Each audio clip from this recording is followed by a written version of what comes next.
दोस्तों, मेरा नाम सुशांत है और आपका स्वागत है हमारे चैनल फास्ट इंडिया न्यूज में। जैसा कि आप सबको पता ही है कि मध्य प्रदेश में विधानसभा चुनाव का आगमन बहुत जल्द होने जा रहा है, जिसके चलते सभी प्रत्याशी, उम्मीदवार व प्रबल दावेदार अपनी तैयारियों में जोरों शोरों से जुट चुके हैं और हमारा चैनल लगातार लगा हुआ है आपको कुछ नए और बेहतर चेहरों से मिलवाने के लिए। और इसी संबंध में आज हम आए हैं दमोह विधानसभा में, जहाँ पर हम आपकी आज मुलाकात करवाने वाले हैं एक आम आदमी पार्टी के प्रत्याशी से। तो आइए इनसे बात करते हैं और जानते हैं जनता के प्रति इनके कुछ महत्वपूर्ण मुद्दों के बारे में और साथ ही साथ जानेंगे इनके विधानसभा क्षेत्र की वर्तमान स्थिति। नमस्कार मैम, आपका बहुत बहुत स्वागत है हमारे चैनल फास्ट इंडिया न्यूज में। धन्यवाद। तो मैम, आपका एक्टिंग करियर काफी अच्छा चल रहा था, लेकिन एकदम से वो क्या कारण आ गया जिसके चलते आपको महसूस हुआ कि आपको भी चुनावी मैदान में उतरना चाहिए? देखिए, 7 साल हो गए इंडस्ट्री में काम करते हुए जी। और दमोह जो है मेरी जन्मभूमि है, तो अब इतना साल जब वहाँ काम किया, क्योंकि वो मेरी मम्मी का सपना था, तो जो मेरी जन्मभूमि है उसके लिए भी मेरे कुछ कर्तव्य हैं, कुछ फर्ज हैं जो मुझे लगता है अब उनको निभाने का समय आ गया है और अपने दमोह को अब विकास की ओर ले जाने का समय आ गया है। मैम, आप समाज सेवा के क्षेत्र में कितने वर्षों से हैं और किन किन क्षेत्रों में आपने समाज सेवा की है? देखिए, समाज सेवा मुझे तो लगता है एक इंसान का नेचर होता है जी। और मेरा बचपन से ही ऐसा मतलब होता है ना कि हम किसी को देखते हैं, किसी को भी मदद की जरूरत है, चाहे वो राह चलता इंसान ही क्यों ना हो, तो हमेशा मेरे अंदर सेवा भाव, एक लोगों को हेल्प करना मुझे अच्छा लगता है। लोगों को, मुझे खुद खुशी मिलती है जब मैं किसी की मदद करती हूँ, क्योंकि मैं वो अपना सौभाग्य मानती हूँ कि ऊपर वाले ने मुझे ये सौभाग्य प्रदान किया कि मैं सामने वाले के काम आ सकती हूँ। मैम, जैसे कि आपने बताया कि आप आम आदमी पार्टी से प्रत्याशी बनी है, तो आप जनसंपर्क भी मूल रूप से कर ही रहे होंगे। तो इन जनसंपर्क के दौरान आपको जनता के द्वारा वो कौन सी मूलभूत समस्याएं सुनने को मिल रही हैं जिनका सामना वो रोजाना करती है? बहुत सारे। देखिए, अभी तो मैं डोर टू डोर संपर्क कर रही हूँ और बहुत सारी समस्याएं, किसानों की कितनी समस्याएं, किसी के गांव में पानी नहीं आ रहा है, किसी के गांव में बिजली नहीं है, किसी किसानों की इतनी समस्याएं हैं। और शिक्षा तो मिडिल और प्राइमरी स्कूलों की जो हालत है गांव में, सरकारी स्कूलों की, वो बहुत ख़राब है। उसके अलावा सरकारी अस्पतालों की, चाहे वो सड़क ले लो, गांव के अंदर जब आप जाते हैं किसी गांव में तो वहाँ सड़कें ही नहीं हैं अच्छे से, तो बहुत ज़्यादा अव्यवस्थाएं हैं और गांव वाले बहुत निराश हैं। एक भी गांव मुझे अब तक ऐसा नहीं मिला जहां मैं गई हूं और वहां किसी ने मुझे अपनी कोई समस्या ना बताई हो। तो हर इंसान परेशान है और किसान तो बहुत ज़्यादा परेशान है। तो बस इसी के लिए मैं आई हूँ। मैम, जैसे कि आपने बताया कि शिक्षा व्यवस्था काफ़ी बिगड़ी हुई है, तो आपके विधानसभा क्षेत्र में शिक्षा का स्तर कैसा है? जो सरकारी स्कूल हैं, क्या वो सही प्रकार से संचालित हो रहे हैं या उसमें भी कुछ अव्यवस्थाएं हैं? जी, मैं जैसा कि मैंने कहा कि हमारे जो सरकारी स्कूल हैं गांव में, मिडिल, किस प्रकार की अवस्था है? देखिए, विषय अनुसार शिक्षक नहीं है, बच्चों को बैठने की व्यवस्था नहीं है, स्कूल में पंखे नहीं है, मतलब बहुत जर्जर हालत है। आप खुद जाएं और आप खुद देखेंगे तब आपको पता चलेगा कि कोई भी व्यवस्था नहीं है, बच्चों की शिक्षा अच्छी नहीं है, ध्यान नहीं दिया जा रहा है। स्कूल की जो हालत है वही बहुत खराब है, मतलब पेंट भी नहीं है स्कूल ढंग से, मतलब जो बिल्डिंग है उसकी भी काफी जर्जर हालत है। मरम्मत की जरूरत है। तो मतलब देख के पता चल जाता है कि ये सरकारी स्कूल है। जब हम किसी प्राइवेट स्कूल को देखते हैं, प्रॉपर वो एकदम सारी व्यवस्थाएं होती हैं, देखने में अच्छा सुंदर दिखता है, आकर्षक दिखता है और लगता है कि हाँ, साफ सफाई है, व्यवस्थाएं हैं। और जब हम गांव के सरकारी स्कूल को देखते हैं तो पता चल जाता है ये सरकारी स्कूल है। तो मैं चाहती हूँ कि हमारे गांव के सरकारी स्कूल प्राइवेट स्कूलों से भी ज्यादा अच्छे हों। मैम, सरकारी स्कूलों में एक योजना चलती है मिड डे मील के नाम से, आप जानते होंगे उसके बारे में। तो जो ये मिड डे मील की योजना है, क्या आपके विधानसभा क्षेत्र के सरकारी स्कूलों में अच्छे से संचालित हो रही है? इस योजना के बारे में मुझे अभी फिलहाल जानकारी नहीं। मैम, देखा जाए तो आपके विधानसभा क्षेत्र में स्वास्थ्य सेवाएं किस प्रकार संचालित हो रही हैं? क्या जो सरकारी डॉक्टर्स हैं वो हॉस्पिटल्स में मिलते हैं या नहीं मिलते हैं? देखिए, जिला अस्पताल है। अभी गांव में जैसे हमारे आम आदमी पार्टी करती है काम, जैसे देखिए दिल्ली में मोहल्ला क्लिनिक है, ग्राम क्लिनिक है। तो जब हर गांव में एक ग्राम क्लिनिक होगा, हर ग्राम पंचायत भवन में, तो जब छोटी मोटी बीमारियां हमें लगी रहती हैं तो उनका इलाज तो गांव में ही हो जाएगा। गांव वालों को शहर जाके जिला अस्पताल में परेशान होना ही नहीं पड़ेगा। तो जिला अस्पताल में भीड़ कम होगी और जब भीड़ कम होगी तो इलाज सब अच्छे से हो पाएगा, क्योंकि बेड अगर 50 हैं तो मतलब मरीज 500 पहुंच जाते हैं, क्योंकि सारे गांव के लोग इकट्ठा होके छोटी मोटी बीमारियों के लिए भी जिला अस्पताल आते हैं। तो अगर हर गांव में ग्राम क्लिनिक खोला जाएगा, मोहल्ला क्लिनिक खोला जाएगा शहरों में, तो मतलब काफ़ी चीज़ें, काफ़ी बीमारियों के इलाज हमारे मोहल्ले में ही हो जाएंगे, तो हमें शहर जाके परेशान होने की ज़रूरत ही नहीं पड़ेगी। मैम, जो आंगनवाड़ी केंद्र होते हैं वो किस प्रकार संचालित हो रहे हैं? जो बच्चों को पौष्टिक मिलना चाहिए वो पूर्ण रूप से उन्हें मिल रहा है? नहीं मिल रहा है। देखिए, अभी तो मैंने कोई आंगनबाड़ी केंद्र विजिट नहीं किया है, लेकिन जैसा कि मैं गांव की हालत देख रही हूँ, मुझे नहीं लगता कि कुछ खास अच्छा होगा वहाँ पे। मैम, एक समस्या और जो ना सिर्फ आपके विधानसभा क्षेत्र की है या मध्य प्रदेश की, बल्कि पूरे देश में आज एक बड़ा मुद्दा बन के बैठी है, बेरोजगारी। अब बेरोजगारी के लिए क्या करेंगे? बेरोजगारी के लिए मैं कोशिश करूंगी कि हमारे जो हमारे लोग हैं, जो मतलब जैसे हम बाहर जाते हैं कमाने के लिए, हमें अपने परिवार से दूर होना पड़ता है, लघु उद्योग और कुटीर उद्योग खोले जाएंगे और महिलाओं को भी सिलाई के अवसर प्रदान करेंगे। जैसे जो गांव की महिलाएं हैं वो पैर पे खड़ी हो सके, उसके लिए हम गांव में एक सबको फ्री सिलाई course, mehndi course, parlour course करवाया जाएगा, ताकि जो गांव की लड़कियां हैं, महिलाएं हैं, वो अपने पैरों पे खड़ी हो सकें। और जब उनका वो कोर्स कंप्लीट हो जाएगा, उसके बाद उनको एक सिलाई मशीन या जो भी वो कोर्स कर रही होंगे, इसका सारा सामान दिया जाएगा, ताकि वो खुद अपना बिजनेस, अपना रोजगार कर सकें और अपने पैरों पे खड़ी हो सकें।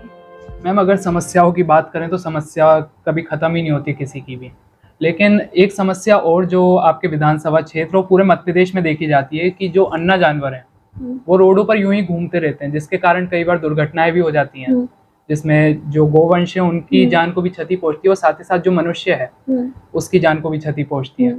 तो इस समस्या के लिए आप क्या कहना चाहेंगे? खासकर तब, क्योंकि जब 15 महीने की सरकार कांग्रेस की आई थी, तब कमलनाथ जी ने 1000 गौशालाओं का निर्माण करवाया था। वो अच्छी प्रकार से संचालित क्यों नहीं हो रहे?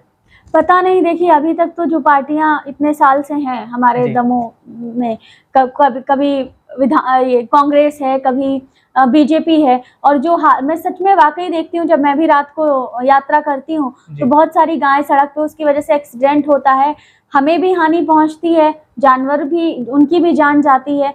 क्यों संचालित नहीं हो रहे हैं वो तो ये सवाल आपको उनसे पूछना चाहिए जाके, जिन्होंने ये लागू किया था कि गौशाला खोली जाएगी और उसमें इतनी गायों की व्यवस्थाएं होंगी, क्योंकि कोई भी व्यवस्था नहीं है।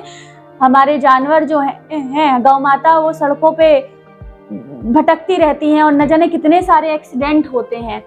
तो उसके लिए अगर मुझे मौका मिलता है तो मैं वाकई सारी गायों को एक व्यवस्थित, उनका स्थान होगा, गौशाला होगी जहां वो रहेंगी, जहां उनको खाना पीना ये सारी व्यवस्थाएं होंगी, ताकि वो भी ना भटके और हमारी जान को भी, किसी की भी जान को हानि ना पहुंचे। मैम, अक्सर ये सुना जाता है कि ये सुनने को मिलता है कि मध्य प्रदेश में जो भ्रष्टाचार है वो अपनी चरम सीमा पर है। कोई भी गरीब आदमी अगर अपना काम कराना चाहता है तो जो सरकारी अफसर होते हैं वो उस काम, अपने कर्तव्य के लिए भी घूस मांगते हैं। तो उस पे क्या है आपका कहना? भ्रष्टाचार तो बहुत ज्यादा है। अगर भ्रष्टाचार नहीं होता तो मुझे राजनीति में आने की जरूरत ही नहीं पड़ती, क्योंकि अगर हमारे दमोह विधानसभा 55 के जितने भी गांव हैं और जो हमारा दमोह शहर है, अगर यहाँ पे सारी सुविधाएं होती, हमारा दमोह बहुत सुंदर होता, आकर्षक होगा, तिराहे चौराहे की कंडीशन अच्छी होती, हमारे गांव की शिक्षा व्यवस्था अच्छी होती। यहाँ तक कि मैम, ग्रामीण क्षेत्रों में जो आवास योजना होती है, आवास योजना के तहत जो आवास मिलते हैं, उस पे भी सरपंचों द्वारा कमीशन लिया जाता है 20-20 हजार का, 10-10 हजार का। तो वही मैं कह रही हूँ आपसे कि अगर सारी चीजें इतनी अच्छी होती, अगर स्वास्थ्य, शिक्षा सब कुछ बहुत अच्छा होता, तो मुझे राजनीति में आने की जरूरत ही नहीं पड़ती। क्योंकि जब मैं देखती कि ऑलरेडी सब कुछ बहुत अच्छा है, किसान बहुत खुश हैं और शिक्षा अच्छी है हमारे गांव की, जैसा कि दिल्ली में है, दिल्ली में जैसी शिक्षा है, दिल्ली में जैसे स्कूल है, और जैसा ग्राम क्लिनिक खोले गए, मोहल्ला क्लिनिक खोले गए, महिलाओं के लिए फ्री यात्रा है, केजरीवाल जी इतना अच्छा काम किया है उन्होंने, दिल्ली में जैसा काम हो रहा है सरकार के द्वारा, हमारी आम आदमी पार्टी के द्वारा, पंजाब में जैसा काम हो रहा है, अगर वैसी ही सुविधाएं, वैसा ही काम हमारे दमोह में होता और हमारे दमोह 55 के गांव में होता, तो मुझे राजनीति में आने की कोई जरूरत नहीं है। भ्रष्टाचार इतने ज्यादा हद से पार हो गया है, तभी आज हमारी स्थिति ये है कि किसानों को हर दूसरे दिन धरने पे बैठना पड़ता है, किसी ना किसी विभाग के लोगों को आए दिन धरने पे बैठना पड़ता है, और वो भी धरने पे वो बैठ रहे हैं हम ही लोगों ने चुन के सरकार बनाई, हमने जब वोट दिया है तब जाके वो बने हैं जी। अकेले तो नहीं बन गए, सबने वोट दिया तब जाके वो बने। और जिसने वोट देके उनको बनाया है उसी को उनसे अपने अधिकारों की भीख मांगनी पड़ती है, धरने पे बैठना पड़ता है, भूख हड़ताल करनी पड़ती है। तो भ्रष्टाचार तो बहुत ज्यादा सीमा पे है। अगर सब कुछ अच्छा होता तो हमारा दमोह बहुत सुंदर होता और आकर्षक होता। मैम लेकिन अब भारतीय जनता पार्टी के शिवराज सिंह चौहान जी ने अब लाडली बहना योजना निकाली है, उसमें क्या गलत है? और 450 रुपये में सिलेंडर देने का वादा किया है। देखिए 450 का जो सिलेंडर दे रहे हैं वो जी।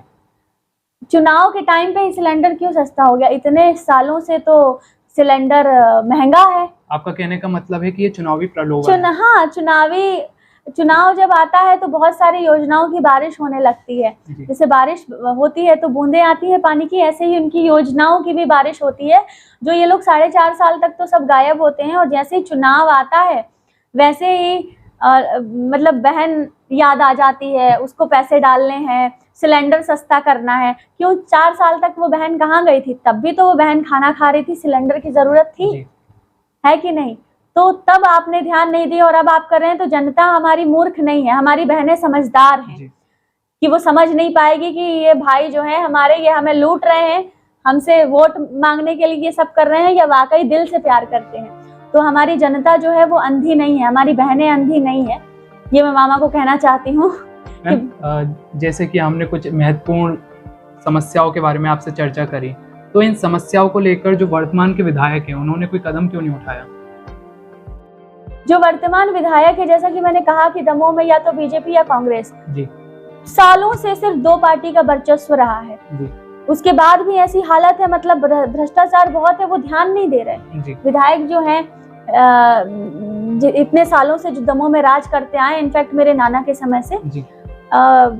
तो वो ध्यान नहीं दे रहे हैं। भ्रष्टाचार इतना ज्यादा, अगर वो ध्यान देते शिक्षा पे, स्वास्थ्य पे, तो आज ये कंडीशन नहीं होती हमारे दमोह। क्या इन समस्याओं के खिलाफ आपने कोई कदम उठाया?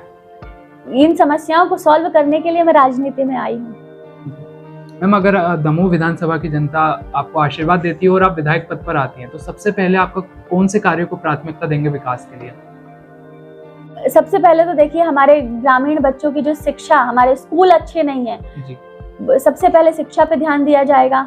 और शिक्षा और स्वास्थ्य, ये 2 चीजें हमारे जीवन में बहुत महत्वपूर्ण रखती हैं। शिक्षा और स्वास्थ्य पे ही मैं ध्यान दूंगी।